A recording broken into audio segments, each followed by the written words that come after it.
ನಮಸ್ಕಾರ, ನ್ಯೂಸ್ ಸಂಗಮಕ್ಕೆ ಸ್ವಾಗತ. ಮೊದಲಿಗೆ headlines.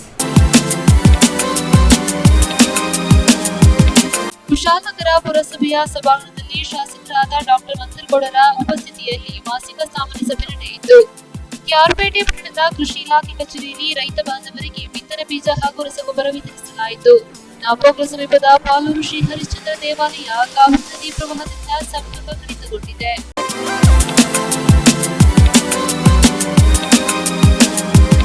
Kids world play home 2024-25ನೇ ಸಾಲಿನ ದಾಖಲಾತಿ ಆರಂಭವಾಗಿದೆ. 2 ವರ್ಷದಿಂದ 5 ವರ್ಷದೊಳಗಿನ ಮಕ್ಕಳನ್ನ ಇಲ್ಲಿ ಸೇರಿಸಬಹುದಾಗಿದ್ದು ಎಲ್ಲ ಸೌಲಭ್ಯಗಳನ್ನ ಒಳಗೊಂಡಿದೆ. ಸಮಯ ಬೆಳಗ್ಗೆ 9:30ರಿಂದ ಮಧ್ಯಾಹ್ನ 3:30ರವರೆಗೆ. ಹೆಚ್ಚಿನ ಮಾಹಿತಿಗಾಗಿ ಸಂಪರ್ಕಿಸಿ. ಸೋಮೇಶ್ವರ ದೇವಾಲಯದ ರಸ್ತೆ 4ನೇ ಬ್ಲಾಕ್, ಬಸವೇಶ್ವರ ಟ್ರೇಡರ್ಸ್ ಎದುರು, ಕುಶಾಲನಗರ. ಮೊಬೈಲ್ ಸಂಖ್ಯೆ 9538412301. ಕುಶಾಲನಗರ ಪುರಸಭೆಯ ಸಭಾಂಗಣದಲ್ಲಿ ಶಾಸಕರಾದ ಡಾಕ್ಟರ್ ಮಂತರಗೌಡರ ನೇತೃತ್ವದಲ್ಲಿ ಮಾಸಿಕ ಸಾಮಾನ್ಯ ಸಭೆ ನಡೆಯಿತು. ಕೊಡಗು ಜಿಲ್ಲೆಯಲ್ಲಿ ಕುಶಾಲನಗರದಲ್ಲಿ ಮಾತ್ರ ಯುಜಿಡಿ ಆಗುತ್ತಿರುವುದು. ಕಳೆದ 10 ವರ್ಷಗಳ ಹಿಂದೆ ಕಾಮಗಾರಿಗೆ ಚಾಲನೆ ನೀಡಿದ್ದರೂ ಕಾಮಗಾರಿ ವಿಳಂಬವಾಗಿ ಈಗ ಅಂತಿಮ ಹಂತದಲ್ಲಿರುವುದರಿಂದ ಜುಲೈ 26ಕ್ಕೆ ಒಳಚರಂಡಿ ಮಂಡಳಿ ಚಾಲನೆ ನೀಡಬೇಕೆಂದು ಶಾಸಕರಾದ ಡಾಕ್ಟರ್ ಮಂತರಗೌಡ ಸೂಚಿಸಿದರು. ಕುಶಾಲನಗರ ಪುರಸಭೆಯ ಮಾಸಿಕ ಸಾಮಾನ್ಯ ಸಭೆಯು ಪುರಸಭೆಯ ಸಭಾಂಗಣದಲ್ಲಿ ಮಡಿಕೇರಿ ಕ್ಷೇತ್ರದ ಶಾಸಕರಾದ ಡಾಕ್ಟರ್ ಮಂತರಗೌಡರ ಉಪಸ್ಥಿತಿಯಲ್ಲಿ ಉಪವಿಭಾಗಾಧಿಕಾರಿ ನರ್ವಡೆ ವಿನಾಯಕ್ ಕರುಬಾರಿ ಅವರ ಅಧ್ಯಕ್ಷತೆಯಲ್ಲಿ ನಡೆಯಿತು. ಕುಶಾಲನಗರ ಯೋಜನಾ ಪ್ರಾಧಿಕಾರದ ಅಧ್ಯಕ್ಷರಾಗಿ ನೇಮಕಗೊಂಡ ಪುರಸಭಾ ಸದಸ್ಯ ಪ್ರಮೋದ್ ಮುತ್ತಪ್ಪ ಹಾಗೂ ನೂತನ ನಿರ್ದೇಶಿತ ಸದಸ್ಯರಾದ ಶಿವಶಂಕರ್, ಪ್ರಕಾಶ್, ನವೀನ್ ಗೌಡ, ಜಗದೀಶ್, ಹರೀಶ್, ಅಬ್ದುಲ್ ಖಾದರ್ ಅವರನ್ನ ಅಭಿನಂದಿಸಿ ಸ್ವಾಗತ ಕೋರಲಾಯಿತು. ಸಭೆಯಲ್ಲಿ ಚೆಸ್ಕಾಂ ವತಿಯಿಂದ ಉಂಟಾಗುತ್ತಿರುವ ವಿದ್ಯುತ್ ಅನಾನುಕೂಲತೆ ಹಾಗೂ ಅಧಿಕಾರಿಗಳ ಅಸಹಕಾರದ ಬಗ್ಗೆ ಸದಸ್ಯರಾದ ಸುರಯ್ಯ ಬಾನು, ಜಗದೀಶ್, ರೇಣುಕಾ, ಅಮೃತರಾಜ್ ಸಭೆಯಲ್ಲಿ ಆರೋಪ ವ್ಯಕ್ತಪಡಿಸಿದರು. ಮುಂದಿನ 48 ಗಂಟೆಗಳಲ್ಲಿ ಸೂಕ್ತ ಕ್ರಮ ವಹಿಸುವಂತೆ ಸಭಾಧ್ಯಕ್ಷರು ಚೆಸ್ಕಾಂ ಅಧಿಕಾರಿಗಳಿಗೆ ನಿರ್ದೇಶನ ನೀಡಿದರು. ಕುವೆಂಪು ಬಡಾವಣೆಯಲ್ಲಿ ನೀರಾವರಿ ನಿಗಮದಿಂದ ಕೈಗೊಂಡಿರುವ ರಿಟರ್ನಿಂಗ್ ವಾಲ್ ನಿರ್ಮಾಣ ಕಾಮಗಾರಿ ಹಿನ್ನೆಲೆಯಲ್ಲಿ ಬಡಾವಣೆ ರಸ್ತೆಗಳು ಹಾಳಾಗಿವೆ. ಇದನ್ನು ಸರಿಪಡಿಸುವಂತೆ ಸದಸ್ಯರಾದ ಸುರೇಶ್, ನವೀನ್, ರಾಜೇಶ್, ಪದ್ಮ ಅವರು ಒತ್ತಾಯಿಸಿದರು. ನೀರಾವರಿ ನಿಗಮದಿಂದ ಸಾಯಿ ಬಡಾವಣೆಯಲ್ಲಿ ಪ್ರವಾಹ ತಡೆಗಟ್ಟುವ ಸಂಬಂಧ ಕೈಗೊಂಡ ಕಾಮಗಾರಿ ಅಪೂರ್ಣವಾಗಿದೆ. ಅಲ್ಲದೆ ವ್ಯವಸ್ಥಿತವಾದ ಕಾಮಗಾರಿಯು ನಡೆಸದೆ ಕೇವಲ ಕಲ್ಲು ಮಣ್ಣುಗಳಿಂದ ಬೈ ನಿರ್ಮಿಸಿದ್ದಾರೆ ಎಂದು ಸದಸ್ಯ ಡಿಕೆ ತಿಮ್ಮಪ್ಪ ಆರೋಪಿಸಿದರು. ಯುಜಿಡಿ ಕಾಮಗಾರಿ ಸಂಪೂರ್ಣಗೊಳಿಸುವಲ್ಲಿ ಉಂಟಾಗಿರುವ ತಾಂತ್ರಿಕ ಸಮಸ್ಯೆಗಳ ಬಗ್ಗೆ ಸಭೆಯಲ್ಲಿ ಚರ್ಚೆ ನಡೆಯಿತು. ನದಿ ತಟದಲ್ಲಿ ನಡೆಸಿರುವ ಕಾಮಗಾರಿ ಬಹುತೇಕ ನದಿ ಪಾಲಾಗಿದೆ ಎಂದು ಸದಸ್ಯರು ಸಭೆಯ ಗಮನಕ್ಕೆ ತಂದರು. ದೇವಸ್ಥಾನಗಳಲ್ಲಿ ಅಭಿವೃದ್ಧಿ ಕಾಮಗಾರಿ, ರಸ್ತೆ ಗುಂಡಿ ಮುಚ್ಚುವುದು, ಕಸ ವಿಲೇವಾರಿ, ಪೈಸಾರಿ ಒತ್ತುವರಿ ಮತ್ತಿತರ ವಿಚಾರಗಳ ಬಗ್ಗೆ ಚರ್ಚೆ ನಡೆಯಿತು. ಟ್ರಾಫಿಕ್ ಪೊಲೀಸ್ ಠಾಣೆಗೆ ನಿವೇಶನ ನೀಡಲು ಸದಸ್ಯರು ವಿರೋಧ ವ್ಯಕ್ತಪಡಿಸಿದರು. ಟ್ರಾಫಿಕ್ ಪೊಲೀಸರಿಂದ ಕುಶಾಲನಗರದ ವರ್ತಕರಿಗೆ ಸಾಕಷ್ಟು ಅನಾನುಕೂಲ ಆಗುತ್ತಿದೆ. ಆದ್ದರಿಂದ ಟ್ರಾಫಿಕ್ ಪೊಲೀಸ್ ಠಾಣೆಯನ್ನ ಇಲ್ಲಿಂದ ಎತ್ತಂಗಡಿ ಮಾಡಿ ಎಂದು ಸದಸ್ಯರು ಶಾಸಕರನ್ನ ಒತ್ತಾಯಿಸಿದರು. ಕಾರ್ಯಪ್ಪ ವೃತ್ತ, ಜಾಮಿಯಾ ಮಸೀದಿ ಈ 2 ಪಾಯಿಂಟ್ ಬಿಟ್ಟರೆ ಇವರಿಗೆ ಬೇರೆ ಜಾಗವಿಲ್ಲ. ಇವರು ಕೇವಲ ಹೆಲ್ಮೆಟ್ ಧರಿಸಿದ ಸವಾರನ್ನ ತಡೆದು ದಂಡ ಹಾಕುತ್ತಿರುವುದು ಬಿಟ್ಟರೆ ಬೇರೆ ಏನು ಗೊತ್ತಿಲ್ಲ. ಶ್ರೀರಂಗಲದಿಂದ ನಂಜರಾಯಪಟ್ಟಣದವರೆಗೆ ಇವರ ವ್ಯಾಪ್ತಿ ಇದ್ದರೂ ಎಲ್ಲಿಯೂ ಕಾಣಿಸಿಕೊಳ್ಳುವುದಿಲ್ಲ ಎಂದು ಸದಸ್ಯ ಅಮೃತರಾಜ್ ಆರೋಪಿಸಿದರು. ವಿಎಸ್ ಆನಂದ್ ಕುಮಾರ್ ಮಾತನಾಡಿ, ಕಾನೂನು ಪಾಲನೆ ಮಾಡುವುದನ್ನು ನಾವು ವಿರೋಧಿಸುವುದಿಲ್ಲ. ಗ್ರಾಹಕರು ಮತ್ತು ವರ್ತಕರೊಂದಿಗೆ ಸೌಜನ್ಯದಿಂದ ವರ್ತಿಸಲು ಸೂಚಿಸಬೇಕೆಂದು ಆಗ್ರಹಿಸಿದರು. ಸಭೆಯಲ್ಲಿ ಪುರಸಭೆ ಮುಖ್ಯಾಧಿಕಾರಿ ಕೃಷ್ಣ ಪ್ರಸಾದ್, ಒಳಚರಂಡಿ ಮಂಡಳಿ ಅಭಿಯಂತರ ಶ್ರೀನಿವಾಸ್, ಕಾವೇರಿ ನೀರಾವರಿ ನಿಗಮದ ಸಹಾಯಕ ಅಭಿಯಂತರರಾದ ಸಿದ್ದರಾಜು, ಕೂಡ ಸದಸ್ಯ ಕಾರ್ಯದರ್ಶಿ ಸ್ವಾತಿ, ಪುರಸಭೆ ಎಲ್ಲ ಸದಸ್ಯರು, ನಾಮನಿರ್ದೇಶನ ಸದಸ್ಯರು, ಪುರಸಭೆ ಸಿಬ್ಬಂದಿಗಳು ಹಾಗೂ ವಿವಿಧ ಇಲಾಖೆ ಅಧಿಕಾರಿಗಳು ಪಾಲ್ಗೊಂಡಿದ್ದರು. ಟ್ರಾಫಿಕ್ ಸ್ಟೇಷನ್ ಮಾಡಬೇಕು ಅಂತ ಹೇಳ್ಕೊಂಡು ಒಂದು ಪ್ರಪೋಸಲ್ ಇಟ್ಟಾಗ ಅದಕ್ಕೆ ಡ್ಯೂ ಪ್ರೊಸೀಜರ್ಸ್ ಫಾಲೋ ಮಾಡಲಿಲ್ಲ.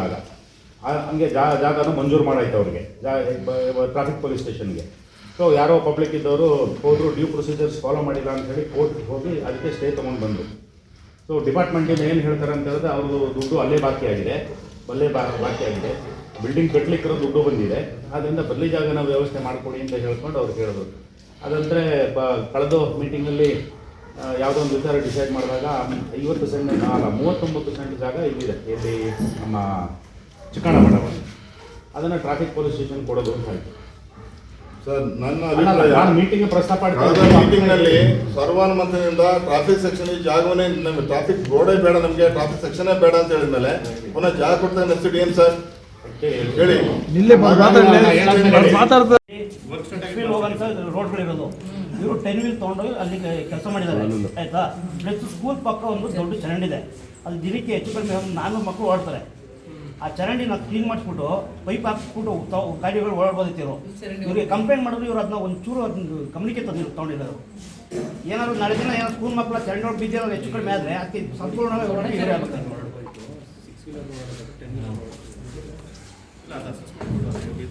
10 ವೀಲ್ ಪುನಃ ಬಂದು ಏಕಾಏಕಿ ಬೋರ್ಡ್ ಹಾಕೋದು, ಅದನ್ನು ಗ್ರಾಮಸ್ಥರು ತೆರವು ಮಾಡಿದಾಗ ವಿಚಾರ ಒಂದು ಬಂದಿದೆ ಸರ್. ಈಗ RTCD ಅವರು ಇದು ಮಾಡಿದ್ದಾರೆ ಈಗ ಸರ್. ಈಗ ಒಂದು ಕ್ರಿಶ್ಚಿಯನ್ ಏನು ಕಮಿಟಿ ಒಂದು ಮಾಡಿದ್ದಾರೆ ಸರ್. ಈಗ ನಮ್ಮ ಪ್ರಶ್ನೆ ಏನಂದ್ರೆ ಸರ್, ಈಗ ಇದು 9 ಎಕರೆ 30 ಲಕ್ಷ ಜಾಗ ಇದೆ, ಇದು ಗೋಮಾಳ ಅಂತೇಳಿ RTCD ಇದೆ, ಜಮಾಮದಲ್ಲಿ ಇದೆ ಸರ್. ಇದು ಅವರ ಇದರಲ್ಲಿ ಕಂದಾಯ ಇಲಾಖೆಯಲ್ಲಿ ಇವರು ಎಲ್ಲರೂ ಸಮೇತ ಕ್ಯಾನ್ಸಲ್ ಮಾಡ್ಕೊಂಡು ಬಂದಾಗ ಇದನ್ನ ಯಾಕೆ ಕ್ಯಾನ್ಸಲ್ ಮಾಡಿಲ್ಲ? ಮತ್ತು ಗೋಮಾಳ ಜಾಗನ ಇದನ್ನ ಬೇರೆ ಒಂದು ಇದಕ್ಕೆ ಮಾಡಬಹುದಾ? ಮತ್ತು ಗೋಮಾಳಕ್ಕೆ ಏನು ಸಂಬಂಧಪಟ್ಟ ಹೇಗೆ ಅದು ನಮ್ಮ ಮಾಹಿತಿ ಕೊಡಬೇಕು ಸರ್. 2005 ಆಗಿದೆ. 2005 ಆಗಿದೆ ಸರ್. ನಿನ್ನೆ ಆಗಿದ್ದಂಗೆ ಹೇಳ್ತೀರಾ ಬಂದಿಲ್ಲ. 4-5 ಗಂಟೆ ನೀವು ಯಾರು ಸದಸ್ಯರುಗಳು ಆ ಟೈಮಲ್ಲಿ ಇದ್ದಿದ್ದಾಗ ಯಾಕೆ ಕ್ರಮ ಅಲ್ಲಿ ಗಂಟ ಮಾಹಿತಿ ರೆವಿನ್ಯೂ ಡಿಪಾರ್ಟ್ಮೆಂಟ್ ತಗೋದಾಯ್ತಲ್ಲ, ಅವಾಗಲೇ ಕ್ಯಾನ್ಸಲ್ ಮಾಡಬೇಕು ಅಂತ RTCನ. ಅಲ್ಲ ಸರ್, ಟೋಟಲ್ ಆರ್ಡರ್ ಆಗಿದೆ ಸರ್. 9ರಿಂದ ರೆಸಲ್ಯೂಷನ್ ಮಾಡೋ ನಿದರ್ಶನ ಇದೆ ಸರ್. ಲಾಸ್ಟ್ 2 ಮಂತ್ಸ್ ಬ್ಯಾಕ್ ಅಲ್ಲ 6 ಮಂತ್ಸ್ ಬ್ಯಾಕ್ ಏನಂದ್ರೆ ಟ್ರಾಫಿಕ್ ಅವರು ತುಂಬಾ ಹೆರಾಸ್ಮೆಂಟ್ ಮಾಡ್ತಾರೆ ನಮ್ಮ ವರ್ತಕರಿಗೆ. ಚೇಂಬರ್ ಆಫ್ ಕಾಮರ್ಸ್ ವರ್ತಕರಿಗೆ ಸಿಕ್ಕಿದ್ರೆ ಪ್ರತಿ ದಿವಸ ಒಂದೇ ಕಡೆ ನಿಲ್ಲೋದು, ಅಲ್ಲೇ ಫೈನ್ ಆಗ್ತಾ ಇರೋದು. ಏನಾಗುತ್ತೆ ಅಂದ್ರೆ ಅಂಗಡಿಗಾರ ಬರೋ ಕಸ್ಟಮರ್ ಬರಲ್ಲ. ಈಗ ಪಕ್ಕ ನಾವು ಪಪ್ಪಾಗ ಹೋಗಿ ಅಲ್ಲಿ ಯಾರು ಕೇಳೋರೇ ಇಲ್ಲ. ಕುಶಾಲನಗರ ಟೌನಲ್ಲಿ ಮಾತ್ರ ಯಾವಾಗ್ಲೂ ನಮಗೆ ಹೆರಾಸ್ಮೆಂಟ್ ಇದೆ. ಇದು ಮೊದಲಿಂದನೂ ಆಗ್ತಾನೆ ಇದೆ ಸರ್. ಈ ಹಿಂದೆನೂ ನಮ್ಮ ಸರ್ಕಾರ BJP ಸರ್ಕಾರ ಇದ್ದಾಗ ಆ ಶಾಸಕರಿಗೆ ಹೇಳ್ತಾ ಇದ್ರು ಸರ್, ಇವಾಗ ತಮಗೆ ಶಾಪ್ ಆಗ್ತಾರೆ. ಇದಕ್ಕೆ ನಮ್ಗೊಂದು ಪರ್ಮನೆಂಟ್ ಸೊಲ್ಯೂಷನ್ ಬೇಕು ಸರ್. ಇವ್ರದ್ದು ಏರಿಯಾ ಬಂದು ನಂಜರಾಪೇಟೆ ತನಕ ಇರ್ತಾರೆ, ಬರೀ ಕುಶಾಲನಗರದಲ್ಲಿ ಮಾತ್ರ ಯಾಕೆ ಸರ್ ಹಿಡಿಬೇಕು? ಹೋಗ್ಲಿ ಸರ್, ಔಟ್ಸ್ಕರ್ಟ್ಸ್ ಹೋಗ್ಲಿ. ಇವ್ರದ್ದು ಏನು ವ್ಯಾಪ್ತಿ ಇದೆ, ಈ ಕಡೆ ಶ್ರೀರಂಗಲ ತನಕ ಹೆಚ್ಚು ಕಡಿಮೆ ವ್ಯಾಪ್ತಿ ಇದೆ ಸರ್. ಆ ಎಲ್ಲ ವ್ಯಾಪ್ತಿಲೂ ಇವ್ರು ಮಾಡ್ಬೇಕು, ಬರೀ ಕುಶಾಲನಗರದಲ್ಲಿ ಸರ್. ಈಗ ಟ್ರಾಫಿಕ್ ಇಶ್ಯೂ ಬಂದಾಗ ಟ್ರಾಫಿಕ್ ಅಲ್ಲಿ ಎನ್ಫೋರ್ಸ್ ಮಾಡ್ಲಿಕ್ಕೆ ಹೋಗಲ್ಲ. ನಾನು ಹೇಳಿದೆ ಸಾಗರ್ ಹಾಸ್ಪಿಟಲ್ ಅಂತ, ಡೈಲಿ ಅಲ್ಲಿ ತುಂಬಾ ಜನ ಬರ್ತಾರೆ, ಹೆಚ್ಚು ಕಡಿಮೆ 200 ಪೇಷಂಟ್ಸ್ ಮೇಲೆ ಬರ್ತಾರೆ ಕಿಶೋರ್ ಡಾಕ್ಟರ್ ಅಂತ. ಅಲ್ಲಿ ಯಾವಾಗ್ಲೂ ಸಮಸ್ಯೆ ಇದೆ. ಬಟ್ ಅಲ್ಲಿ ಯಾಕೆ ಇವ್ರು ಎನ್ಫೋರ್ಸ್ ಮಾಡಲ್ಲ, ಯಾಕೆ ಮೈನ್ ರೋಡ್ಗಳಲ್ಲಿ ಮಾತ್ರ ಪೆನಾಲ್ಟಿ ಆಗ್ತಾರೆ ಅನ್ನೋದು ನಮ್ಮ ಪ್ರಶ್ನೆ ಸರ್. ಅದಕ್ಕೆ ನಾವು ಇದು ಏನಂದ್ರೆ ಇದಕ್ಕೆ ನಮ್ಗೆ ವಿರೋಧ ಇದೆ ಸರ್. ಕುಶಾಲನಗರ ವ್ಯಾಪ್ತಿಲಿ ಇವ್ರಿಗೆ CA ಸೈಟ್ ಕೊಡ್ಲಿಕ್ಕೆ ನಮ್ಗೆ ವಿರೋಧ ಇದೆ. ಸಾಮಾನ್ಯ ಸಭೆ ನಡೆದಂಥ ಇವತ್ತು ಎಲ್ಲ ಸದಸ್ಯರು ಹಾಗೆ ನೂತನವಾಗಿ ನಮ್ಮ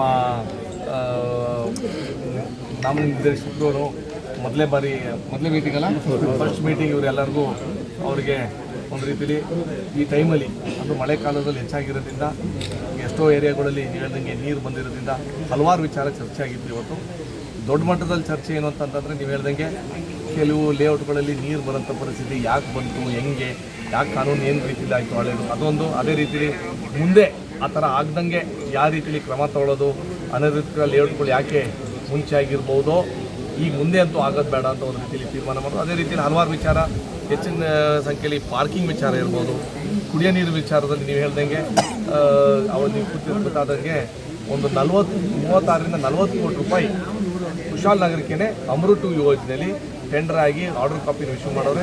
ಒಂದು ಸ್ವಲ್ಪ ನೀರು ಕಡಿಮೆ ಆದಮೇಲೆ ಡೈರೆಕ್ಟು ಎಲ್ಲಿಂದ ಕಾವೇರಿ ನದಿಯಿಂದಲೇ ಪಂಪಿಂಗ್ ಮಾಡಿ ನಮ್ಮ ಕುಶಾಲನಗರಿಗೆ ಫಿಲ್ಟರ್ ನೀರು ಕೊಡೋಕ್ಕೆ ಒಂದು ಪ್ರೋಗ್ರಾಮು ನಮ್ಮ ಸರ್ಕಾರ ಮಾಡಿ ಟೆಂಡರು ಆಗಿದೆ. ಅದೇ ರೀತಿಯಲ್ಲಿ ಮುಖ್ಯಮಂತ್ರಿಯವರು ನಮಗೆ ವಿಶೇಷವಾಗಿ ಒಂದು ಅಭಿವೃದ್ಧಿ ವಿಚಾರಕ್ಕೆ ಒಂದು ಗ್ರಾಂಟ್ ಕೊಟ್ಟಿದ್ದರು. ನಾನು ಮಾತ್ರ ನಮ್ಮ ಆ ಗ್ರಾಂಟಲ್ಲಿ ಕುಶಾಲನಗರ ಟೌನಿಗೆ ಸೆಪ್ರೇಟಾಗಿ 2 ಕೋಟಿನೇ ಮೀಸಲಾತಿ ಇಟ್ಟು ಆ್ಯಕ್ಷನ್ ಪ್ಲ್ಯಾನ್ ಮಾಡೋಕ್ಕೆ ಹೇಳಿದ್ದೀವಿ. ಅದು ನನ್ನ ಅನಿಸಿಕೆ ಮಳೆಕಾಲ ಆದಮೇಲೆ ಕಾಮಗಾರಿ ಸ್ಟಾರ್ಟ್ ಆಗುತ್ತೆ. ಹಲವಾರು ವಿಚಾರ, ಬೇರೆ ವಿಚಾರ ಏನು ಅಂತಂತಂದರೆ ನೀವು ಹೇಳ್ದಂಗೆ ರೋಡ್ಸ್ ಇರ್ಬೋದು, ಟ್ರಾಫಿಕ್ ಸಿಚುವೇಶನ್ ಇರ್ಬೋದು, ಸ್ವಚ್ಛತೆ ವಿಚಾರದಲ್ಲಿರ್ಬೋದು, ಎಲ್ಲನೂ ಚರ್ಚೆ ಆಯಿತು. ಆಮೇಲೆ ಹೊಸ ಬಿಲ್ಡಿಂಗ್ ಅಂದರೆ ನಮ್ಮ ಮುನ್ಸಿಪಾಲಿಟಿದು ಮಿಕ್ಕಿದ ಕಾಮಗಾರಿನೂ ಇನ್ನೂ ಒಂದು ಅನಿಸಿಕೆ 1-1.5 ಕೋಟಿ ಹಣಕಾಸು ಇಲ್ಲಿ ವೆಚ್ಚ ಮಾಡಿಕೊಂಡು ಆ ಬಿಲ್ಡಿಂಗ್ನ ಕಂಪ್ಲೀಷನ್ ಮಾಡಿ ಈ ಜಾಗದಿಂದ ವಾಪಸ್ಸು ಶಿಫ್ಟ್ ಮಾಡೋಕ್ಕೆ ನನಗೆ ಗೊತ್ತಿರೋಂಗೆ ಡಿಸೆಂಬರ್ ಜನವರಿಲಿ ಅದು ಕಂಪ್ಲೀಟ್ ಆಗುತ್ತೆ. ಹಲವಾರು ಅದೇ ರೀತಿಯಲ್ಲಿ UGDನೂ ನೀವು ಹೇಳ್ದಂಗೆ UGDಗೆ ಟ್ರಯಲ್ ರನ್ ಶುರು ಮಾಡ್ತಾರೆ. ಒಂದು ಪಾಯಿಂಟು ಕುವೆಂಪು ಬಡಾವಣೆಯಲ್ಲಿ ಆ ಕಾಮಗಾರಿ ಮಾಡೋಂಥ ತಡೆಗೋಡೆ ಕಾಮಗಾರಿ ಮಾಡೋಂಥ ಸಂದರ್ಭದಲ್ಲಿ ಒಂದು ಸ್ವಲ್ಪ ಡ್ಯಾಮೇಜ್ ಆಯಿತು. ನೆಕ್ಸ್ಟ್ ವೀಕ್ ಒಂದು ಮಾಡಿ ಅದನ್ನ ಕ್ಲಿಯರ್ ಮಾಡಿ ನಮ್ಮ ಜಿಲ್ಲೆಯಲ್ಲಿ ಮೊದಲನೇ UGD ಸ್ಯಾಂಕ್ಷನ್ ಆಗಿ ಕಮಿಷನ್ ಆಗೋದು ಕುಶಾಲನಗರ, ಅದೊಂದು ರೀತಿಯಲ್ಲಿ ಒಂದು ಹೆಮ್ಮೆ ವಿಚಾರ. ಅದೇ ರೀತಿಯಲ್ಲಿ ಮಡಿಕೇರಿಗೂ ಬೇರೆ ಕ್ಷೇತ್ರಕ್ಕೂ ಅದನ್ನ ಸ್ಟಾರ್ಟ್ ಮಾಡಲಿಕ್ಕೆ ನಾವು ಜವಾಬ್ದಾರಿ ತಗೋತೀವಿ. ನಾನು ನನ್ನ ಇಂದಿರಾ ಕ್ಯಾಂಟೀನು ಒಂದು ಸ್ವಲ್ಪ ಕಾಮಗಾರಿನೂ ಬಾಕಿ ಇದೆ, ಅದನ್ನು ಕ್ಲಿಯರ್ ಆಗುತ್ತೆ. ಅದೇ ರೀತಿಯಲ್ಲಿ ಕುಶಾಲನಗರ ಡಿಪೋ ಆ ಕಡೆ ಬಂದಿರೋದಂತೂ ಮಾತ್ರ ಕ್ಲಿಯರ್ ಆಗುತ್ತೆ. ಕಲಾಭವನ ಕಾಮಗಾರಿ ಸ್ಟಾರ್ಟ್ ಆಗಿದೆ. ಇನ್ನೂ 1 ಕೋಟಿ ಹೆಚ್ಚುವರಿ ಗ್ರಾಂಟು ನಮ್ಮ ಸಚಿವರು ಕೊಡ್ತೀನಿ ಅಂತ ಹೇಳೋರೆ. ಆ ಕಾಮಗಾರಿನೂ ಮುಗಿಸಿದ್ರೆ ಎಷ್ಟೋ ಕಡೆಯಲ್ಲಿ ಮಾತ್ರ ನೀವು ಹೇಳ್ದಂಗೆ ಹಲವಾರು ಕಡೆಯಲ್ಲಿ ಗುಂಡಿ ಮುಚ್ಚಂಥ ಕೆಲಸ ನಾವು ಮಾಡಬೇಕು. ಯಾಕಂದರೆ ಮಳೆ ಜಾಸ್ತಿ ಆಗಿರೋದ್ರಿಂದ ರೋಡಿನೂ ಕಿತ್ತೋಗಿ ಬಂದಿರೋಂಥ ಪರಿಸ್ಥಿತಿ ನಾವು ಕಂಡು ಬರ್ತಾ ಇದೆ. ಅದನ್ನು ಮುಖ್ಯಮಂತ್ರಿಯವರು ಹಾಗೂ ರೆವಿನ್ಯೂ ಮಿನಿಸ್ಟ್ರು ನಿನ್ನೆ ಹೇಳೋರೆ. ನಮ್ಮ ಕಡೆಗೆ ಎಲ್ಲೆಲ್ಲಿ NDRF ಗೈಡ್ಲೈನ್ಸ್ ಇರ್ಬೋದು, SDRF ಗೈಡ್ಲೈನ್ಸ್ ವತಿಯಿಂದ ಎಷ್ಟು ಫಂಡ್ ಬೇಕು ಅಂತ ಕೊಡ್ತಾರೆ ಅಂತ ಹೇಳೋರೆ. ನಮ್ಮ ಈ ಭಾಗದಲ್ಲಿ ನೀವು ಹೇಳ್ದಂಗೆ ಒಂದು 100-200 ಮನೆ ಹಾನಿಗಳಾಗಿರ್ಬೋದು ನಮ್ಮ ಕ್ಷೇತ್ರದಲ್ಲಿ. ಅದೆಲ್ಲನೂ ನಾನು ಆದಷ್ಟು ವಿಸಿಟ್ ಮಾಡೋಕ್ಕೂ ಟ್ರೈ ಮಾಡ್ತಾಯಿದ್ದೀನಿ. ಅವ್ರಿಗೆ ಬೆಳಗಿಂದನೂ ಅದನ್ನೂ ಮಾಡ್ಕೊಂಡ್ಬಂದೆ, ಅದಕ್ಕೆ ತಡವಾಗಿ ಬಂದೆ ಈ ಮೀಟಿಂಗಿಗೆ. ನನಗೆ ಗೊತ್ತಿರೋಂಗೆ ನಿನ್ನೆ ನೈಟು ನೀವೆಲ್ಲ ಇದ್ರಿ ಆ ಟೈಮಲ್ಲೇ. ನಮ್ಮ ಬೆಳಗ್ಗೆ ಒಂದು 2 ಗಂಟೆ ನೈಟ್ ಗಂಟೆ ಅಲ್ಲೇ ನಿಂತಿತ್ತು. ಆಮೇಲೆ ವಾಪಸ್ಸು ನಮ್ಮ ದೃಷ್ಟಿಗೆ ಸ್ವಲ್ಪ ಮಳೆ ಕಡಿಮೆ ಆಗಿರೋದ್ರಿಂದ ಒಂದು ಸ್ವಲ್ಪ ನೀರು ಹಿಂದೆ ಜರುಗಿದೆ. ಮತ್ತು ನಮ್ಮ ಸ್ಥಳೀಯ ನಿವಾಸಿಗಳು ಎಲ್ಲೆಲ್ಲಿ ನೀರು ಜಾಸ್ತಿ ತುಂಬ್ಕೋತಾ ಇದ್ದರೆ ನಮ್ಮ ಅಧಿಕಾರಿಗಳು ಯಾವಾಗ ನಿಮ್ಗೆ ನೋಟಿಸ್ ಕೊಡ್ತಾರೆ, ದಯವಿಟ್ಟು ನಿಮ್ಮ ಸೇಫ್ಟಿಗೆ ಆದಷ್ಟು ಶೀಘ್ರದಲ್ಲಿ ಅಧಿಕಾರಿಗಳು ಹೇಳ್ದಂಗೆ, ಸ್ಥಳೀಯ ನಾಯಕರುಗಳು ಹೇಳ್ದಂಗೆ ವಾಪಸ್ಸು ಆ ಜಾಗದಿಂದ ನಿಮ್ಮ ಸೇಫ್ಟಿಗಾದರೂ ನಾವು ಕಾಪಾಡಲೇಬೇಕು ಅಂತ ನಿಮ್ಮ ಮುಖಾಂತರ. ನ್ಯೂಸ್ ಸಂಗಮಕ್ಕಾಗಿ ಡಾಕ್ಟರ್ ಹೆಸರು ಕೋಟೆ, ಕುಶಾಲನಗರ. ಮಳೆಯ ರುದ್ರನರ್ತನಕ್ಕೆ ತಲ್ಲಣಗೊಂಡ ಕುಶಾಲನಗರ ಪಟ್ಟಣದ ಸಾಹಿ ಬಡಾವಣೆ, ಕುವೆಂಪು ಬಡಾವಣೆಗೆ ಶಾಸಕರಾದ ಮಂತರ್ಗೌಡರು ಭೇಟಿ ನೀಡಿ ಪರಿಶೀಲಿಸಿದರು. ಮಳೆಯ ರುದ್ರನರ್ತನಕ್ಕೆ ತಲ್ಲಣಗೊಂಡ ಕೊಡಗು ಜಿಲ್ಲೆ. ಮಳೆಯ ಪ್ರಭಾವಕ್ಕೆ ಕುಶಾಲನಗರ ಪುರಸಭೆ ವ್ಯಾಪ್ತಿಯ ನದಿ ಪಾತ್ರದ ಸಾಯಿ ಬಡಾವಣೆ ಹಾಗೂ ಕುವೆಂಪು ಬಡಾವಣೆಗೆ ನೀರು ನುಗ್ಗಿದ ಪರಿಣಾಮ ಸ್ಥಳೀಯ ನಿವಾಸಿಗಳು ಧರ್ಮ ಸಂಕಟಕ್ಕೆ ಒಳಗಾದರು. ಇದರ ಮಾಹಿತಿಯನ್ನು ಪಡೆದ ಮಡಿಕೇರಿ ಕ್ಷೇತ್ರದ ಶಾಸಕ ಡಾಕ್ಟರ್ ಮಂತರ್ಗೌಡ ಶುಕ್ರವಾರ ವಿಧಾನಮಂಡಲ ಅಧಿವೇಶನ ಮುಗಿಸಿದ ಕೂಡಲೇ ಪ್ರವಾಹ ಪೀಡಿತ ಪ್ರದೇಶಗಳಿಗೆ ತಡರಾತ್ರಿಯಲ್ಲೇ ಬಂದು ಭೇಟಿ ನೀಡಿ ಸ್ಥಳೀಯ ನಿವಾಸಿಗಳು ಹಾಗೂ ಸಂತ್ರಸ್ತರ ಜೊತೆಯಲ್ಲಿ ಚರ್ಚಿಸಿ ಧೈರ್ಯ ತುಂಬಿದರು. ಈ ಸಂದರ್ಭದಲ್ಲಿ ಮಾತನಾಡಿದ ಶಾಸಕ ಮಂತರ್ಗೌಡ, ಪ್ರವಾಹದಿಂದ ನೊಂದ ಕುಟುಂಬಗಳಿಗೆ ಅತ್ಯಗತ್ಯವಾಗಿ ಬೇಕಾಗಿರುವ ಮೂಲಭೂತ ಸೌಕರ್ಯಗಳು ಮತ್ತು ತಾತ್ಕಾಲಿಕವಾಗಿ ವಾಸಿಸಲು ಬೇಕಾದ ವ್ಯವಸ್ಥೆ ಹಾಗೂ ಆಹಾರ ಪದಾರ್ಥಗಳನ್ನು ಕೂಡಲೇ ಪೂರೈಸುವಂತೆ ಅಧಿಕಾರಿಗಳಿಗೆ ಸೂಚಿಸಲಾಗಿದೆ ಎಂದರು. ಅಲ್ಲಿಂದ ಅಧಿಕಾರಿಗಳ ಜೊತೆಯಲ್ಲಿ ಪುರಸಭೆ ವ್ಯಾಪ್ತಿಯ ನದಿ ಪಾತ್ರದ ಬಹಳಷ್ಟು ಬಡಾವಣೆಗೆ ರಾತ್ರಿ 2 ಗಂಟೆಯವರೆಗೂ ಭೇಟಿ ನೀಡಿದರು. ಅದೇ ರೀತಿಯಲ್ಲಿ ಶನಿವಾರ ಕೂಡ ಬೆಳಗಿನ ಜಾವದಿಂದ ಮಡಿಕೇರಿ ಕ್ಷೇತ್ರದ ವಿವಿಧ ಮಳೆ ಹಾನಿ ಪ್ರದೇಶಗಳಿಗೆ ಭೇಟಿ ನೀಡಿದರು. ಸಂತ್ರಸ್ತರಿಗೆ ಬೇಕಾದ ಅತ್ಯವಶ್ಯಕತಾ ವ್ಯವಸ್ಥೆಗಳನ್ನು ಕೂಡಲೇ ಪೂರೈಸುವಂತೆ ಅಧಿಕಾರಿಗಳಿಗೆ ತಿಳಿಸಿದರು. ಈ ಸಂದರ್ಭದಲ್ಲಿ ಕುಶಾಲನಗರ ತಾಲೂಕು ತಹಶೀಲ್ದಾರ್ ಕಿರಣ್ ಜೆ ಗೌರಯ್ಯ, ಡಿವೈಎಸ್ಪಿ ಗಂಗಾಧರಪ್ಪ, ಪುರಸಭೆ ಮುಖ್ಯಾಧಿಕಾರಿ ಕೃಷ್ಣ ಪ್ರಸಾದ್, RI ಸಂತೋಷ್, ಯೋಜನಾ ಅಧಿಕಾರಿ ಅಧ್ಯಕ್ಷ ಪ್ರಮೋದ್ ಮುತ್ತಪ್ಪ, ಗ್ಯಾರಂಟಿ ಅನುಷ್ಠಾನ ಸಮಿತಿ ತಾಲೂಕು ಅಧ್ಯಕ್ಷ VP ಶಶಿಧರ್, ಪುರಸಭೆ ಅಧ್ಯಕ್ಷ CI ಪ್ರಕಾಶ್, ತಾಲೂಕು ಆಡಳಿತ ಸಿಬ್ಬಂದಿಗಳು ಹಾಗೂ ಸ್ಥಳೀಯ ಆಡಳಿತ ಸಿಬ್ಬಂದಿಗಳು ಇದ್ದರು. ಅದನ್ನ ಒಂದು ಹೊಸ ನಿರ್ಮಾಣ ಮಾಡಬೇಕು. ಅದೇ ರೀತಿಯಲ್ಲಿ ಇನ್ನೊಂದು ಡ್ರೈನೇಜ್ ಮೇಲ್ಮಟ್ಟಕ್ಕೆ ಹೋಗ್ತಾ ಇದೆ. ಅದು ಯಾರೋ ಕಾರಣದಿಂದ ಅಲ್ಲಿ ತಡೆ ಹಿಡಿದಿದೆ. ಅದನ್ನ ಕ್ಲಿಯರ್ ಆದರೆ ಎಷ್ಟೋ ಕಡೆಗೆ ಸಲೀಸಾಗಿ ಕುಶಾಲನಗರ ಟೌನಿಂದ ಬರೋಂಥ ನೀರು ವಾಪಸ್ ಎಲ್ಲ ಈ ಕಡೆಗೆ ಬರ್ತಾ ಇದೆ. ಅಂದರೆ ಸಾಯಿ ಬಡಾವಣೆ ಚಾನಲ್ ಮೇಲೆ ಬರ್ತಾ ಇದೆ. ಅದನ್ನ ಆ ಕಡೆಗೆ ಹೋದರೆ ಅದನ್ನ ಅನಿಸಿಕೆ ಎಷ್ಟೋ ಸಮಸ್ಯೆ, ನೀರು ಡೈರೆಕ್ಟ್ ಆ ಹೊಳೆಗೆ ಹೋಗುತ್ತೆ. ಒಂದು. ಎರಡನೇದು, ಇದು ಏನಾಗೈತೆ ಅಂತಂದರೆ ಹೈಟ್ ಮಾಡಬೇಕಾ ಡೌನ್ ಮಾಡಬೇಕಾ ಅದು ಅನ್ನೋದೊಂದು ಡಿಬೇಟ್ ನಡೀತಾ ಇದೆ. ಹೈಟ್ ಮಾಡಿದ್ರೆ ವಾಪಸ್ ಈ ನೀರು ಒಳಗೆ ಹೋಗೋದಿಲ್ಲ ಅಂತ ಒಂದು, ಡೌನ್ ಮಾಡಿದ್ರೆ ಕಾವೇರಿ ನೀರು ಬರೋಂಥ ನೀರು ಬರ್ತದೆ. ಅದನ್ನ ಇಂಜಿನಿಯರ್ ಹತ್ರ ಕ್ಲೀನಾಗಿ ಪ್ಲ್ಯಾನ್ ಮಾಡಿಕೊಂಡು ಕರ್ವ್ ಆಗಿ ಒಂದು ಸ್ವಲ್ಪ ಮುಂದೆನೇ ಕಾವೇರಿ ನೀರು ನದಿಗಳು ಬಿಡಬೇಕೋ ಬೇಡವೋ ಅಂತ ಒಂದು ಸ್ವಲ್ಪ ಟೆಕ್ನಿಕಲ್ ಆಗಿ ಯೋಚನೆ ಮಾಡಿ ಅದೊಂದು ಈ ನನ್ನ ಅನಿಸಿಕೆ ಏನೇನು ತಪ್ಪುಗಳು ಈ ಸಲ ಆಗಿದೆ ಅದು ನೋಡಿಕೊಂಡು ಬರೋಂಥ ಬೇಸಿಗೆ ಕಾಲದಲ್ಲಿ ಆ ಕಾಮಗಾರಿನ ಸ್ಟಾರ್ಟ್ ಮಾಡಲಿಕ್ಕೆ ನಾವು ಹೇಳ್ತೀವಿ. ಸರ್, ನಾಳೆ ನಿಮ್ಮ ಕಾರ್ಯಕ್ರಮ ಏನಿದೆ? ನಾಳೆ ನಮ್ಮ ಉಸ್ತುವಾರಿ ಸಚಿವರು ಬೋಸರಾಜ್ ಸರು ನಮ್ಮ ಜಿಲ್ಲೆಗೆ ಪ್ರವಾಸ ಮಾಡೋಕ್ಕೆ ಪ್ಲ್ಯಾನ್ ಮಾಡ್ಕೊಂಡಿದ್ದಾರೆ. ವಿರಾಜಪೇಟೆ ಒಂದು ದಿವಸ, ಸೋಮವಾರ ಮಡಿಕೇರಿ ಕ್ಷೇತ್ರ ಒಂದು ದಿವಸ ಪ್ಲ್ಯಾನ್ ಮಾಡ್ಕೊಂಡಿದ್ದಾರೆ. ಆ TP ನಿಮ್ಗೆ ಹೇಳ್ಕೊಡ್ತೀವಿ. ದಯವಿಟ್ಟು ನಿಮಗೆ ಮಾಹಿತಿಗಳು ಏನಾದರೆ ಮನೆ ಹಾನಿಗಳು ಬೇರೆ ಬೇರೆ ರೀತಿ ಕಟ್ಟೆ ಕಟ್ಟಿರೋದು ಇಲ್ಲಾಂದರೆ ರೋಡಿಂದ ಏನಾದ್ರು ಡ್ಯಾಮೇಜ್ ಇರೋದು ನಿಮ್ಗೆ ಏನಾದ್ರು ಮಾಹಿತಿ ಇದ್ರೆ ನಮ್ಗೆ ತಿಳಿಸಿ. ಸ್ಥಳೀಯಕ್ಕೆ ಬರಲಿಕ್ಕೆ ನಾವೆಲ್ಲರೂ. ನ್ಯೂಸ್ ಸಂಗಮಕ್ಕಾಗಿ ಡಾಕ್ಟರ್ HM ರಘುಕೋಟಿ, ಕುಶಾಲನಗರ. ಕ್ಯಾರ್ಪೇಟೆ ತಾಲೂಕಿನ ಕಾಪನಹಳ್ಳಿ ಗವಿಮಠದ ಮಹಾಸಂಸ್ಥಾನ ಮಠದಲ್ಲಿ ಗುರುಪೂರ್ಣಿಮೆ ಅಂಗವಾಗಿ ವಿಶೇಷ ಪೂಜೆ ಸಲ್ಲಿಸಲಾಯಿತು. ಕೆಆರ್ಪೇಟೆ ತಾಲೂಕಿನ ಕಾಪನಹಳ್ಳಿಯ ಗಜರಾಜಗಿರಿಯ ತಪ್ಪಲಿನಲ್ಲಿ ಪ್ರಕೃತಿಯ ರಮ್ಯ ತಾಣದಲ್ಲಿರುವ ಗವಿಮಠ ಕ್ಷೇತ್ರದ ಗುರು ಪೂರ್ಣಿಮೆಯ ಅಂಗವಾಗಿ ಪವಾಡ ಪುರುಷರಾದ ಶ್ರೀ ಸ್ವತಂತ್ರ ಸಿದ್ಧಲಿಂಗೇಶ್ವರರು ಜೀವಂತವಾಗಿ ಐಕ್ಯವಾಗಿರುವ ಗದ್ದಿಗೆ ಇರುವ ಶ್ರೀಮಠದಲ್ಲಿ ವಿಶೇಷ ಪೂಜೆ ಪುರಸ್ಕಾರಗಳು, ಅಭಿಷೇಕ ಹಾಗೂ ಪ್ರಸಾದ ವಿನಿಯೋಗ ಕಾರ್ಯಕ್ರಮಗಳನ್ನು ಹಮ್ಮಿಕೊಳ್ಳಲಾಗಿದೆ. ಆದ್ದರಿಂದ ಭಕ್ತಾದಿಗಳು ಸುಕ್ಷೇತ್ರದಲ್ಲಿ ನಡೆಯುತ್ತಿರುವ ಗುರು ಪೂರ್ಣಿಮೆಯ ವಿಶೇಷ ಕಾರ್ಯಕ್ರಮದಲ್ಲಿ ಭಾಗವಹಿಸಿ ಸದ್ಗುರುವಿನ ಕೃಪಾಶೀರ್ವಾದಕ್ಕೆ ಪಾತ್ರರಾಗುವಂತೆ ಮನವಿ ಮಾಡಿದರು. ದುಶ್ಚಟಗಳಿಂದ ಮುಕ್ತವಾದ ಆರೋಗ್ಯವಂತ ಸಮಾಜದ ನಿರ್ಮಾಣಕ್ಕಾಗಿ ಪ್ರತಿ ಹುಣ್ಣಿಮೆಯಂದು ಒಂದೊಂದು ಗ್ರಾಮಗಳಿಗೆ ಜೋಳಿಗೆ ಹಾಕಿಕೊಂಡು ಸಂಚಾರ ಮಾಡಿ ಕುಡಿತ, ಧೂಮಪಾನ ಸೇರಿದಂತೆ ವಿವಿಧ ಹವ್ಯಾಸಗಳಿಂದ ಬಳಲುತ್ತಿರುವ ಜನರ ದುಶ್ಚಟಗಳನ್ನು ಜೋಳಿಗೆಗೆ ಹಾಕಿಸಿಕೊಂಡು ಹವ್ಯಾಸಗಳಿಂದ ಮುಕ್ತಗೊಳಿಸಲು ಸಂಕಲ್ಪ ಮಾಡಿದ್ದು, ಬರುವ ಹುಣ್ಣಿಮೆಯಿಂದ ಕಾಪನಹಳ್ಳಿ ಗ್ರಾಮದಿಂದ ಮಹಾನ್ ಜೋಳಿಗೆ ಕಾರ್ಯಕ್ರಮ ನಡೆಸಲು ಸಿದ್ಧತೆ ನಡೆಸಲಾಗಿದೆ ಎಂದು ತಿಳಿಸಿದ ಚನ್ನವೀರಯ್ಯ, ಶ್ರೀಗಳು ಪ್ರತಿ ಅಮಾವಾಸ್ಯೆಯಂದು ಪವಿತ್ರ ತೀರ್ಥದಿಂದ ಸ್ನಾನ ಮಾಡಿಸಿ ಶ್ರೀಗಳ ಗದ್ದುಗೆಗೆ ವಿಶೇಷ ಪೂಜೆ ಸಲ್ಲಿಸಿ ಪ್ರಾರ್ಥಿಸುವ ಮೂಲಕ ಗುರುವಿನ ಕೃಪೆಗೆ ಪಾತ್ರರಾಗುವಂತೆ ಮಾಡಲಾಗುತ್ತಿದೆ. ಪವಾಡ ಪುರುಷರಾದ ಎಡೆಯೂರು ಸಿದ್ಧಲಿಂಗೇಶ್ವರರು ಹಾಗೂ ಸ್ವತಂತ್ರ ಸಿದ್ಧಲಿಂಗೇಶ್ವರರು ಸಮಕಾಲಿಕರಾಗಿದ್ದು, ಕಾಮನಹಳ್ಳಿ ಗವಿಮಠ ಸುಕ್ಷೇತ್ರದಲ್ಲಿ ಐಕ್ಯರಾಗಿ ನೆಲೆ ನಿಂತಿರುವ ಸ್ವತಂತ್ರ ಸಿದ್ಧಲಿಂಗೇಶ್ವರ ಯತಿಗಳು ವಚನಗಳ ಮೂಲಕ ಸಾಮಾಜಿಕ ಕ್ರಾಂತಿ ಮಾಡಿ ಪವಾಡಗಳ ಮೂಲಕ ಜನಸಾಮಾನ್ಯರ ನೋವಿಗೆ ದನಿಯಾಗಿ ಸರಳ ಪೂಜೆ ಪುರಸ್ಕಾರಗಳು ಹಾಗೂ ಕಾಯಕದ ಮಹತ್ವದ ಬಗ್ಗೆ ಅರಿವಿನ ಜಾಗೃತಿ ಮೂಡಿಸಿ ನೆಲೆಸಿದ್ದಾರೆ. ಕಾಪನಹಳ್ಳಿ ಗವಿಮಠ ಸುಕ್ಷೇತ್ರದ ಅತ್ಯಂತ ಪ್ರಾಚೀನ ಮಠವಾಗಿದ್ದು ದಿನದಿಂದ ದಿನಕ್ಕೆ ಪ್ರಖ್ಯಾತಿ ಹೊಂದುತ್ತಿದ್ದು ಎಂದು ಶ್ರೀಗಳು ವಿವರಿಸಿದ್ದಾರೆ.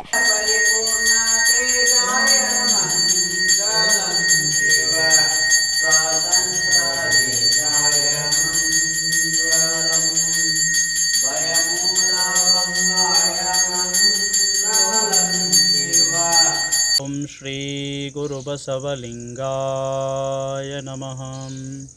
ಓಂ ಶ್ರೀ ಗುರು ಬಸವಲಿಂಗಾಯ ನಮಃ. ಶ್ರೀ ಗುರು ಸ್ವತಂತ್ರ ಸಿದ್ಧಲಿಂಗೇಶ್ವರ ಕಾಪನಹಳ್ಳಿ ಗವಿಮಠ ಗಜರಾಜಗಿರಿ ವಾಸವಾಗಿರ್ತಕ್ಕಂಥ ಹಿಂಡಲಾಗಲಿದ ಗಜದಂತೆ ಸ್ವತಂತ್ರ ಸಿದ್ಧಲಿಂಗೇಶ್ವರರು, ಯಡಿಯೂರ ತೋಟದಾರಿಯ ಯಡಿಯೂರ ಸಿದ್ಧಲಿಂಗೇಶ್ವರರು, ಚೇಣಕಲ ಸಿದ್ದೇಶ್ವರರು, ಅನೇಕ 80 ಶರಣರಿದ್ದಾರೆ. ಆ 80 ಶರಣರೊಳಗೆ ನಮ್ಮ ಸ್ವತಂತ್ರ ಸಿದ್ಧಲಿಂಗೇಶ್ವರೊಬ್ಬರಾಗಿ ಯಡಿಯೂರ ಸಿದ್ಧಲಿಂಗೇಶ್ವರ ತುಂಬ ಹತ್ತಿರದಲ್ಲಿ ಸಮಕಾಲೀನರಾಗಿ ಅವರ ಜೊತೆಯಲ್ಲೇ ಸಂಚರಿಸಿ ಲೋಕ ಉದ್ಧಾರಕ್ಕಾಗಿ ಅವರು ದರೆಗಿಳಿದು ಈ ನಮ್ಮ ಭಾಗದಲ್ಲಿ ಕೇರ್ಪೇಟೆ ಮಂಡ್ಯ ಭಾಗದಲ್ಲಿ ಬಂದು ಇಲ್ಲಿ ಜೀವಂತವಾಗಿ ಐಕ್ಯ ಆಗಿ, ಮತ್ತು ಅದಕ್ಕಿಂತ ಮುಂಚೆ ಗವಿಮಠ ಅಂತ ಹೆಸರು ಬಂತು ಇದಕ್ಕೆ. ಗವಿ ಅಂದರೆ ಗವಿ ಒಳಗಡೆ ತಪಸ್ಸಿನಲ್ಲಿ ತಾವು ಇಲ್ಲಿ ತಲೀನರಾಗಿ, ಮತ್ತು ಇಲ್ಲಿಂದ ತ್ರಿವೇಣಿ ಸಂಗಮ ಅಂತ ಇದೆ, ಆ ಸಂಗಮದಲ್ಲಿ ಕೂಡ ಗುಹೆ ಮಾಡಿಕೊಂಡು ಇಲ್ಲಿಂದ ಆ ಗುಹೆಗೂ ಕೂಡ ಹಿಂದಿನ ಪರಂಪರೆಯಿಂದ ಒಡನಾಟ ಇತ್ತು ಅಂಥೇಳಿ ಅಲ್ಲಿ ಮಹದೇಶ್ವರವರು, ಸಂಗಮೇಶ್ವರವರು ಮತ್ತು ನಮ್ಮ ಸ್ವತಂತ್ರ ಸಿದ್ಧಲಿಂಗೇಶ್ವರರು 3 ನದಿಯನ್ನು ಕೂಡಿರ್ತಕ್ಕಂಥ ಕೂಡಲ ಸಂಗಮ ಅಂತಲೇ ಕರೀತಾರೆ ಅದಕ್ಕೆ. ಹಾಗಾಗಿ ಭಾಳ ಉತ್ತಮವಾದಂಥ ಕ್ಷೇತ್ರ ಕಾಪನಹಳ್ಳಿ ಗವಿಮಠ. 21ನೇ ತಾರೀಕು ಭಾನುವಾರ ಗುರುಪೂರ್ಣಿಮೆ ವಿಶೇಷ ಪೂಜೆ ಇದೆ.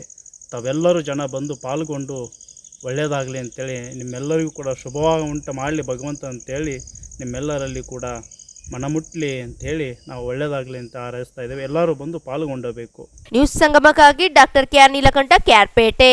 ನಾಪೋಕ್ಲು ಸಮೀಪದ ಪಾಲೂರು ಶ್ರೀ ಹರಿಶ್ಚಂದ್ರ ದೇವಾಲಯವು ಕಾವೇರಿ ನದಿ ಪ್ರವಾಹದಿಂದ ಸಂಪರ್ಕ ಕಡಿತಗೊಂಡು ದ್ವೀಪವಾಗಿದೆ.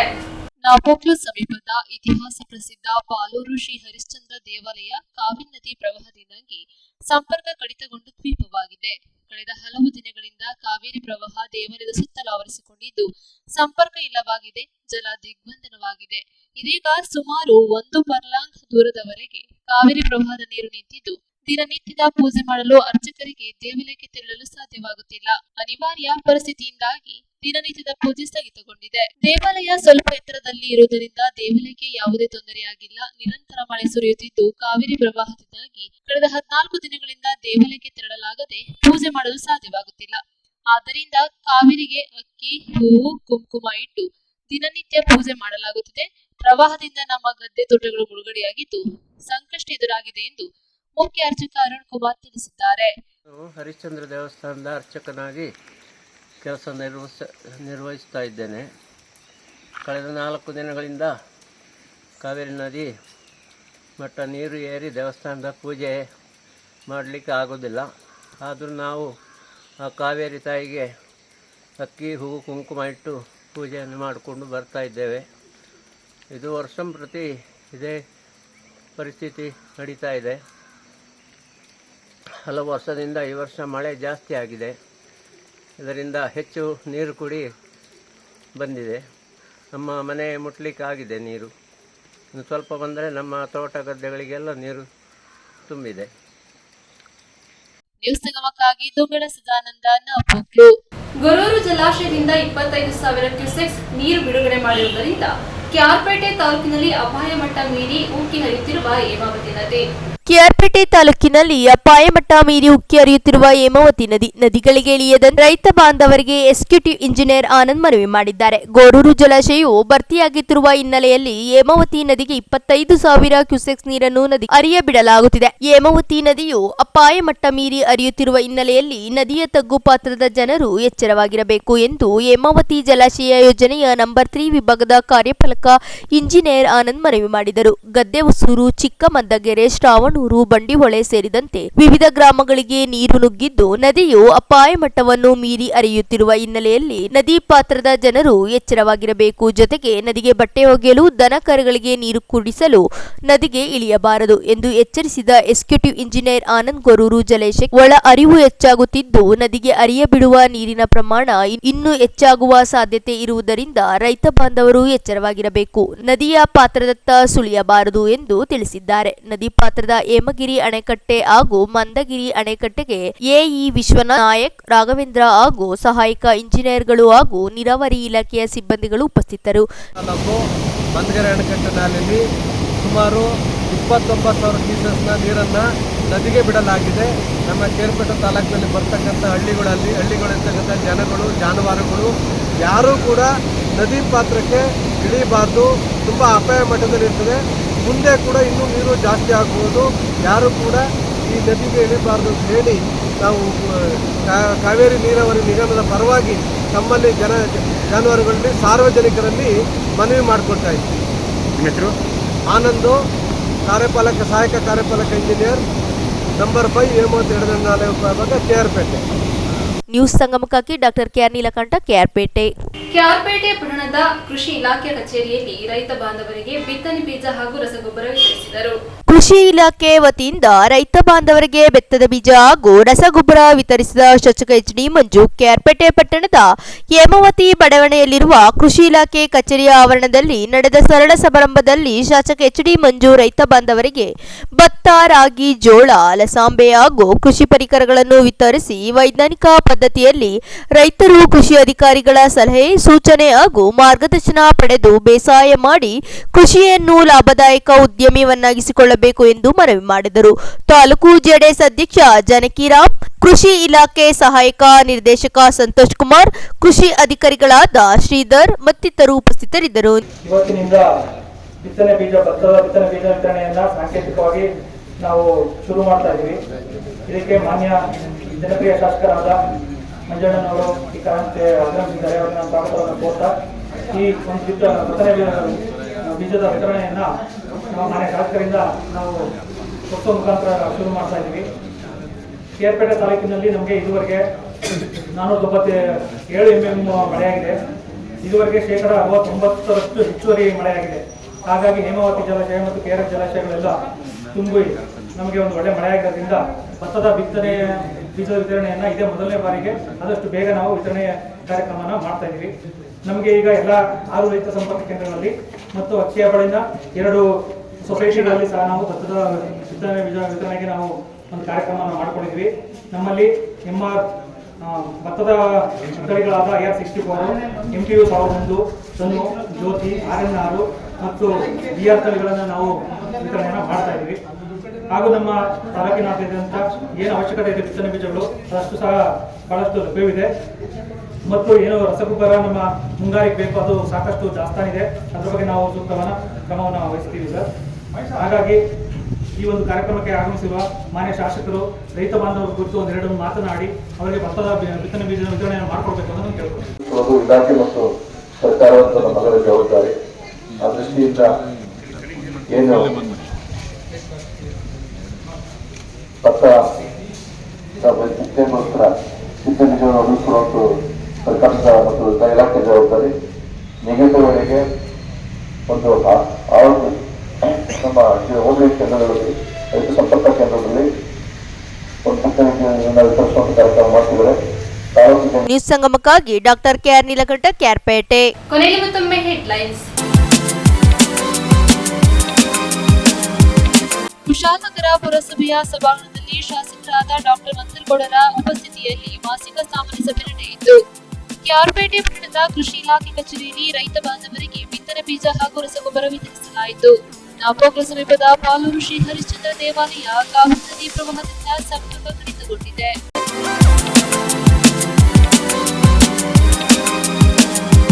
ಇಲ್ಲಿಗೆ ನ್ಯೂಸ್ ಸಂಗಮ ಮುಕ್ತಾಯವಾಯಿತು. ಸುದ್ದಿ, ಮಾಹಿತಿ, ಮನೋರಂಜನೆಗಾಗಿ ನೋಡ್ತಾ ಇರಿ ಸಂಗಮ ಟಿವಿ. ವಂದನೆಗಳೊಂದಿಗೆ ಸುಪ್ರೀತಾ ಎಲ್ಲೆ.